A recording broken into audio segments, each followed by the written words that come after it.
Good morning, and we're here with Father Arian Charles from the St. Christopher's Anglican Church in Superior, and this is Conversation with Anglicans. Welcome. How are you today, Father? I'm fine today. Okay, you're fine today. Okay, glad to hear that. Okay, so who is Reverend Arian Charles? Well, very humble person. I think cool and characteristics. Always trying to discover, looking for something new, and a person always looking for progression at every level, I should say. Okay, well, that's great. Where did you work before becoming a priest, or are you working presently while being a priest? First of all, it is very difficult to do both priest work and the work that I used to do. That is an engineering field. Presently, I'm a full-time priest at this time. Before coming into the priesthood, my job was in civil engineering and where I used to work for private and governmental companies as a quantity surveyor, project manager, and those sort of things. When I decided to go to college, I halted those responsibilities and took on the task full time. I was hoping that when I came into the ministry that I would be able to do the two job at the same time, but and of course offer myself to work for the church in those areas. But unfortunately, things didn't work out as I planned or hoped it to be. So for now, I'm just a full-time priest until something else could be done. Okay. So what was that aha moment when you decide, okay, this is exactly what I want to do? Well, I don't think I reached the aha moment yet, to be honest. I think the priesthood is still something I'm discovering, because sometimes there are a lot of times when doubt comes in whether I've made the right choice in life in terms of career path. And then it's like serious battles at night, and then in the morning is like back to it in that sort of way.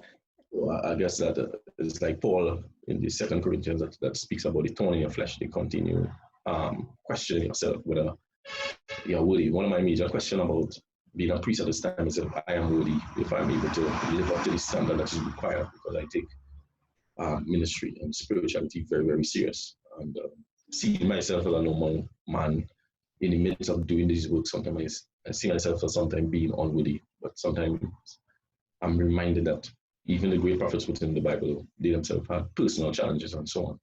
And it is a reason to give God praise in the midst of our sinfulness, our life challenges. Is an opportunity to call on God. So I haven't reached a point of saying, aha, just yet, this is it. I don't think I'll be able to reach that point at this time in the near future. But however, I am still discovering the mystery of the calling that which God has called me to at this point. So is it things that are happening with you that cause you to question your ability? Because most of the time, you have to have the confidence in yourself. Is it somebody is telling you that you're not worthy enough, or you have that little voice in the back of your head saying you're not worthy, you are not worthy? Well, it will always have people will always say he's a priest and he looks like a priest and he's not. That's not what priests look like and what is the something. So I guess that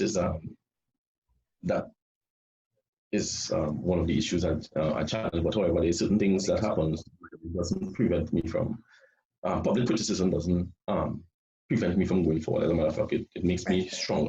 So it doesn't allow public criticism to pull me back. Otherwise, I may not have been a priest today if I allow public criticism. But it's a question of being.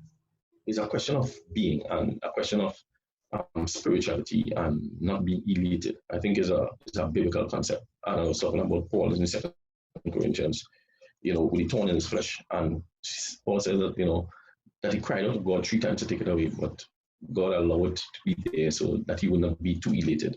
So I think that in my humanness. I think I have a reason to call on God in my spiritual journey. So I'm not too elated, I'm not over myself and saying that oh, I'm holy, I'm sanctified, I am all that spiritual also, but also I'm on a journey of developing those aspects in my life. And it gives me a little reason to call on God, knowing that I'm not perfect as an individual. So I don't see it as something negative. And I don't see it as something that will hamper the progress. I see it as something very healthy in terms of knowing that being elated or self-glorifying yourself in that sort of way that is the way to put it.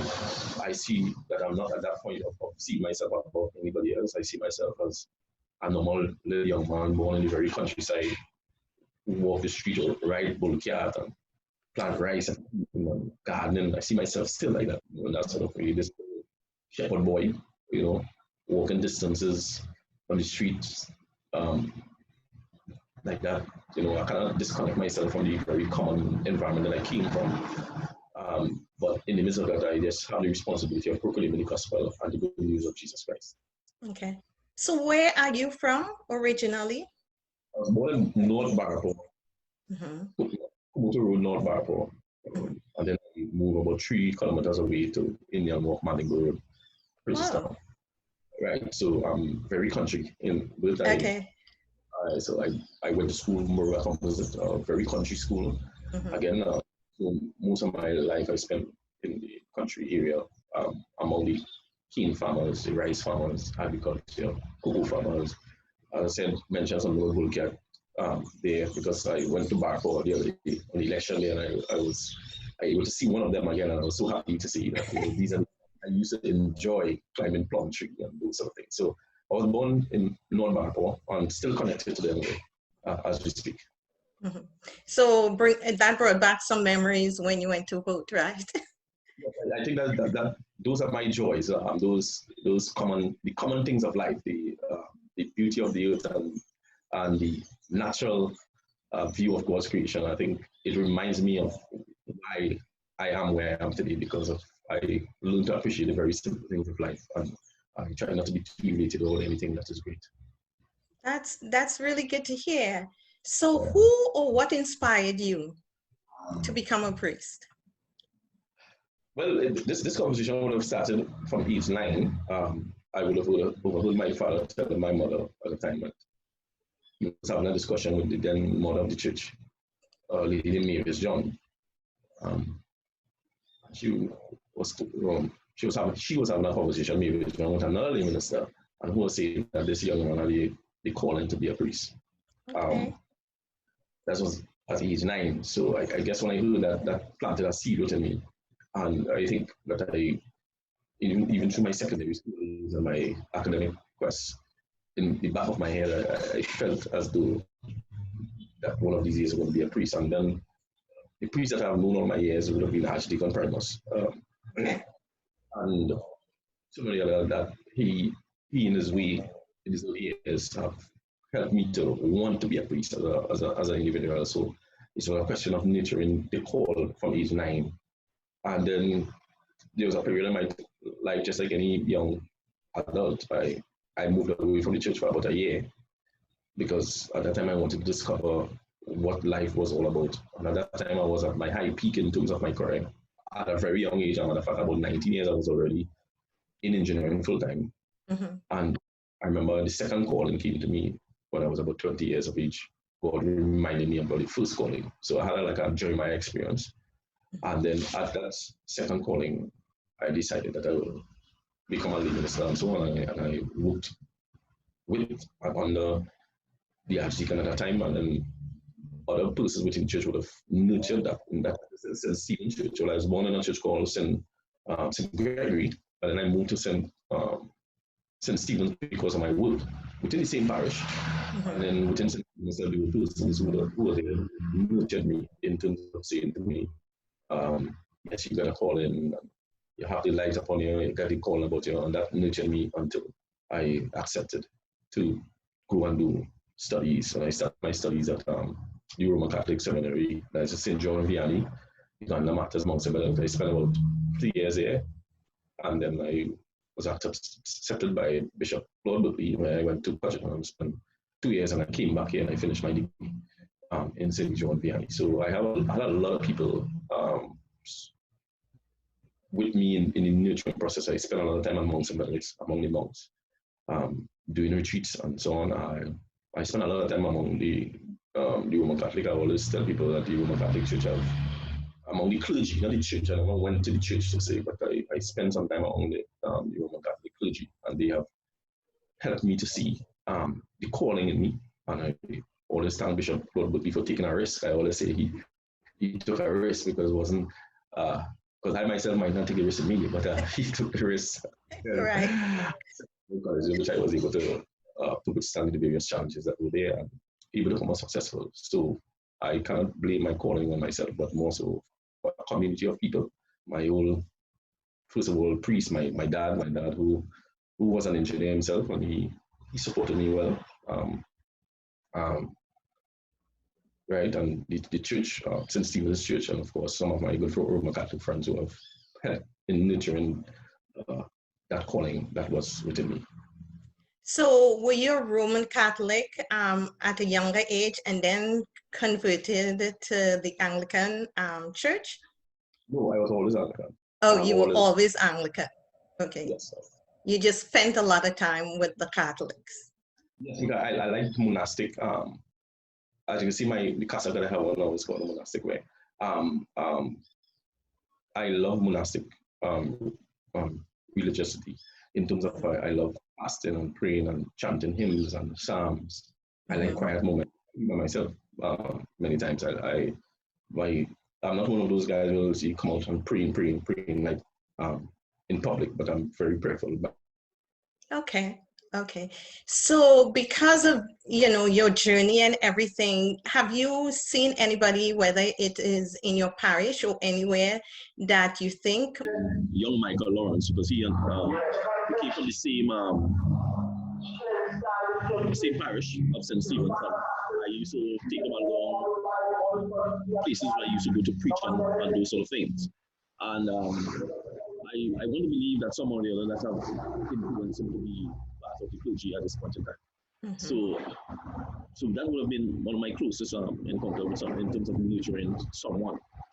And also, as priest now, what I try to do, I work on service ministry. I believe that the service ministry itself could be an avenue where we could generate clergy persons. And in this parish here, I would have found about maybe around 19 to 20 persons interested in serving, and 14 people who's really active in serving.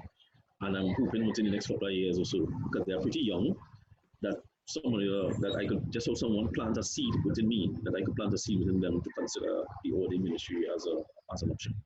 Right. Okay. Well, that's great. That's great to really hear that, because like we had Shaquille and some of the John Paul, some of the other new priests that are coming up. And when I was growing up, we always had a mature priest, and we had people from overseas that came here. So it's nice to know, and it's nice to see that all our priests are local, and we have people that we're trying to make disciples. So this is really great to hear. Now, you talk about one of your Bible verses. What is your favorite Bible verse, may I ask? Well, that statement is why Loaded. I love the Bible so much that that's one of the hardest questions I will ask. But however, I will look at the Gospel of John, chapter 15, from verse 1. I certainly love that area there, because it is one of my, it is what I consider to be transformative scripture for me. Seeing Jesus as a friend, more than just being his servant, and serve Jesus as though he's your friend. It was like when Jesus told his disciples that I'm no longer to be called, you're no longer to be called my servant, but my friend, because a servant does not know what the master is doing, but a friend do.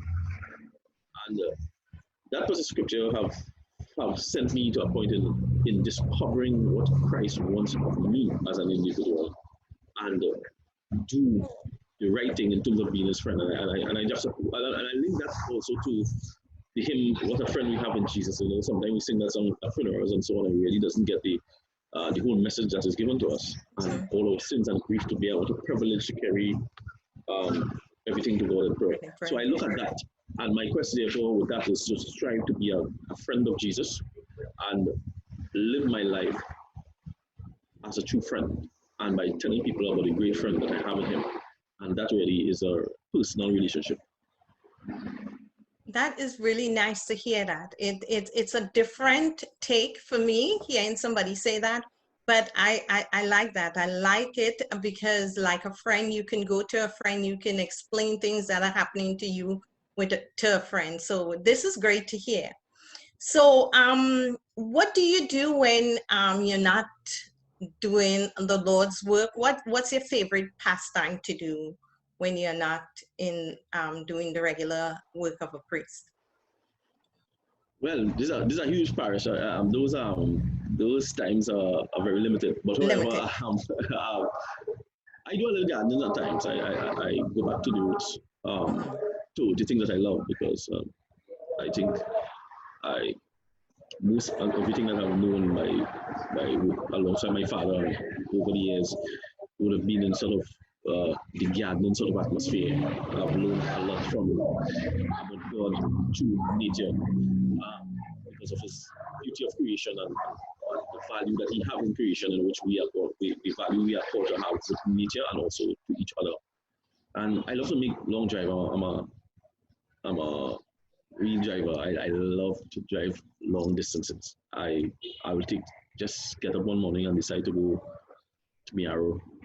As a matter of fact, I told some of my friends that my intention is to make a little tuko one of these days, right? And yeah, so I love driving. Okay. What driving makes you just free to opportunity for you to think? Yes. The stay on easy, I said that where's it from? Yeah. So I try to ease up my head a little bit by driving and looking at different places and having discussion around it and that sort of thing. Okay. So you talked about liking gardening, and in this pandemic, you know there are going to be opportunities out there for us to change some of the things. So how has this pandemic affected you personally? How has it affected your congregation? And do you think gardening would be one of the things that you see yourself doing more of as we go through this pandemic? Well, doing more of is one thing. I don't think I ever leave gardening Okay. at all. I always had the desire to go back to my birthplace and do agriculture maybe at a larger scale, but the resources are not so easily accessible too. What the pandemic have shown me thus far is a new way of doing ministry. I was having a talk with one of my clergy brothers, and I said, if it's one thing that has happened now, is that you can have 50, 60 years, 20, 30 years of experience in the priesthood. The pandemic will only give us 6 months experience. And therefore, it brings every man, bishop, priest, and bishop, everybody at a level, because it's not a normal situation for all of us. And therefore, it requires creativity at this point in time. Creativity in terms of evangelizing, new ways of doing mission, new ways of applications, new ways of showing Christ's love and reaching out towards people. And this is what the pandemic is showing us at this point in time. Technology at this point in time, perhaps if it wasn't for this pandemic, might not be on this Zoom, perhaps it will be face to face, or perhaps it might not go on at all. So it really helps us to find new ways, a new normal, the way Christ, you can see Christ in this, because sometimes I believe that sometimes we have, according to scripture, sometimes we take for granted what God has given us, that level of freedom, that level of how we see church, and so on. And maybe the time has come for us to re-examine ourselves. So I myself is trying to find ways, just like everybody else, in dealing with it, but at this point in time, it's a new. Something you would like to see today in this country, especially in the light of COVID and the racial tension that's happening presently? What I would like to see, though, is the church, my church, the Anglican church, being a little more visible in the midst of social injustice and and all these different ills that face us. And when the racial tension started, it hurt me a little more, perhaps more than most clergy, because I as I said again, I was born in Barco, and I was exposed to such a thing. I know how it is to be discriminated against in many different forms. I know it is for somebody to say, children, come. I don't have to care about the zoo no more. Look at the monkeys. I know. And also I understand what the discrimination is about in terms of even my hairstyle at one time was very well rejected by plenty and scorned by many. So when I heard the racial tension, I don't usually say much about social issues because I think I leave that for the senior person to do. But I think that God is calling our church to get more involved in the life of our society. And I sit as priest and I look around hoping that I will see that. With the racial tension, I haven't heard anybody, we have not made any major statement towards it. Perhaps we might be talking among ourselves, but I talk from a national level, because I think people still look at us, as much as we may believe, people still look at us and our leaders, our bishop, as a source for information and a source of wisdom. And I think sometimes the church have to capitalize on some of these, and I use capitalize not in a way to take advantage of, but most likely to see what our stance is. It has been a church that have been bashed from the 1960s, 1970s, of being a church of criminal background, or being a white person church, and we have suffered greatly for many years because of our inheritance. And if it's one church that has the testimony to give along the line of division and race relation, it would be the Anglican Church in Trinidad and Tobago. And that is a big historical background. If you look at the history, you'll realize that. And in a country where we have around 26% East Indian, 25% 2% white or Lebanese and so on, Chinese and so on. It's a mixed sort of community, and we as a church have to evangelize the world. We cannot see this is an African church or this is an East Indian church. So our mission is for all people, rich, poor, Venezuelan, refugee, however you describe them. And therefore our statement must always have that look. So therefore we cannot see racial discrimination after a political party have won an election and the church don't say anything, because it will affect us, because it is what the gospel of Jesus said, breaking down the boundaries that divide us. That is one of the purposes Jesus came, to break that boundary that divides us. And when we don't say nothing about the walls that is created or the boundaries that are built, then it means that we support it. That's how it will look. Although I can't say our church doesn't support those sort of things, but we need to say something to say that we doesn't support it at all. So in the time of the pandemic, I for one I love how the Anglican Church dealt with the pandemic in terms of, it was plenty of people went to float and so on, but I think that we have been very respectful to the whole laws that was given by the government and so on, understanding that we had to take care of our members within the church, our senior members and so on. The social distancing, the practices, the new normal, the hand sanitizers, the signing, the checking temperature, all these different things. I think it was a tedious task for the church itself, but it was necessary because we want to make sure and preserve the lives of our citizens. One thing I would have liked to see is more our input in terms of decisions, in terms of closing the church. It shouldn't be a decision, and I'm not talking about the Anglican Church alone, but I'm talking about the church, Christianity, religious organization alone. There should be some sort of discussion between the religious bodies in terms of why and how we are going through this procedure, because of course it will affect us financially a lot, and the strain will go back to the very common man within the church. And if the strain goes to the common man, back to the church, the parish will suffer at that level, the region will suffer, the diocese will suffer, and of course the province will go through some financial strain. And therefore the government have to understand that by closing down a religious institution, it have a business aspect of it as well. There are bills to pay and all these different things. And if there's no resources coming within the time of the lockdown, then it could cause a serious dent in our churches' coffers for years to come. It will be very difficult to recover. And in that sense, I felt that we should have had a little deliberation with the government and explain to them. Well, I don't know if it happened, to be truthful, but explain to them. Okay, so are there any committees that you currently head in the Anglican diocese? Or is there something else beside what you told us before that you would like to see, any kind of committee, any outreach program that you are doing right now? Well, I don't have any committee in the Diocese of Trinidad and Tobago, more than the fact that I'm the parish priest at here, the parish of St. Christopher's.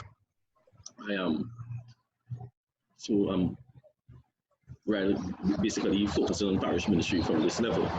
I'm involved in the sub-regional council. What council was that? The sub-regional council. Okay. And of course the clergy council, so where we meet and we have discussion along ways of moving the diocese forward and trying to find different solutions to different problems. So basically there's where I sit at this point in time. However, I would like to see, if I would like to see something, I would like to see a group set up within diocese that to help in dealing with the post-COVID or pandemic in terms of a recovery theme. I think is very necessary because the church will be affected badly. I think all know that team should be together with financial advisors and pastoral advisors and structural advisors in the way that we move forward, as put some short-term plan into place, some long-term plan into place, and that each parish could find that sort of comfort knowing that there's a team looking after their affairs, because a lot of persons who may not have the idea to move forward is not something that we are accustomed to, and therefore how the government have put that team together earlier in April month. I think we should have a team like that at this point in time, who can put things in place that when it starts to settle up, that we are able to find ways of generating funds and generating ideas and assisting the various or the weaker parishes to stabilize, or at least in turn stabilizing the diocese. And you mentioned earlier about being involved in when they were closing church, and I'm sure just like any other parish, you have been affected financially in your parish. So that would be an opportunity for you all to do some things out there that's kind of like thinking outside the box. What have you or your church have done in order to bridge that gap between what you are used to getting financially and now with the COVID-19 you're not getting? Have you done anything to kind of help bridge that? Well, in the first phase of COVID-19, when the church closed down in March, I appointed a team within a week after, a team with about 6 persons, because I tried to limit the numbers as much as possible. Well, the 6 persons included me, and we set up something like a better word, that task force in terms of reaching out back to the people differently. So what we have done, I can't say I, because it was a team effort. I've set up for each churches that I had. I appointed 2 persons in those churches to connect with the persons by phone call. Last year we had a database system done in the church where we try to get all information of every member within the church, from a baptismal, marriage, funerals, and then after for the Easter and the Palm Sunday service. Last year we had a register in the church in which we now have it on a database system of all members. So at least at this point in time, I could safely say we have a 95% connection to members. 95% of the members are easily connected to by a phone call or so. And I give the marriage, those who have marriage over the years, I give that to the Mothers Union, so they will call the people who are married to check on married couples. I give the youth, those who are confirmed, then the parish itself, and then some of the lay ministers will come to the office and make calls to the individual. So safely saying that we was able to remain in connection with our 95% of the members of the church. With that, however, we didn't suffer much from the effect of the pandemic, the couple of months that we were shut down, because we were able to maintain a steady income. Our income have dropped a lot in terms of, because this is a huge parish, and we had some huge festival which we estimated that we could have generated within that same period of time, maybe $280,000. But however, in terms of the tithes and offering, we were able to maintain 80% income. Still, we have loose offering, but we are able to get people to come and give in. And of course, people giving food items, people give donations in then different forms of ways. So the parish was able to be stabilized in the midst of the pandemic. It was stabilized. We didn't have no excess, so we was able to raise. We didn't have no excess money coming in, but we had enough money to stabilize, pay our bill, because what we have recognized, our expenditure is very hard to break down. But our income, we had also focus on generating income different ways. And we have found where people have been very, very generous to the church. People have given, people have paid the bills and all these other things. And all because we have connected with 95% of the congregation. The second phase here, I think I get caught sleeping here because I think plans was already in place to do certain things, and it just again pop up again. So we have another meeting very, very soon, in which we'll see how we work out these next 20 odd days, 25 days or so, in terms of how we find ways. But we have already put things in place, however, that we have explained to the members of the church that where our shortfall is and what it will take to stabilize the parish. And we have asked all parishioners to make a handsome donation, $250, $500, or $1,000 within the next month or so. And with that, we were able to manage the parish at least for the next 2 months or so. That's the estimate, because as I say again, we are able to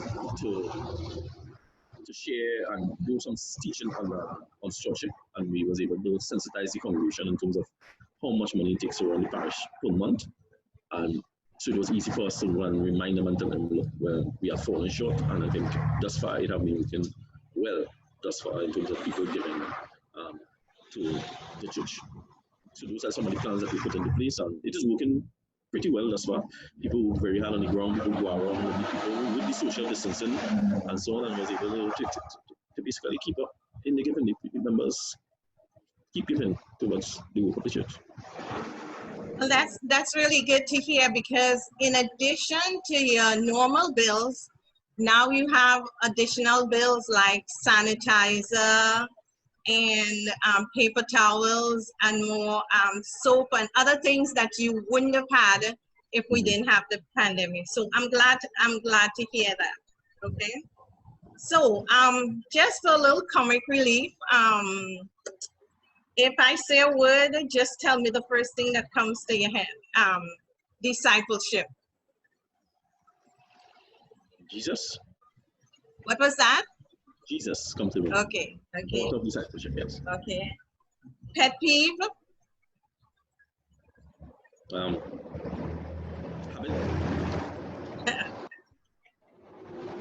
Punctuality.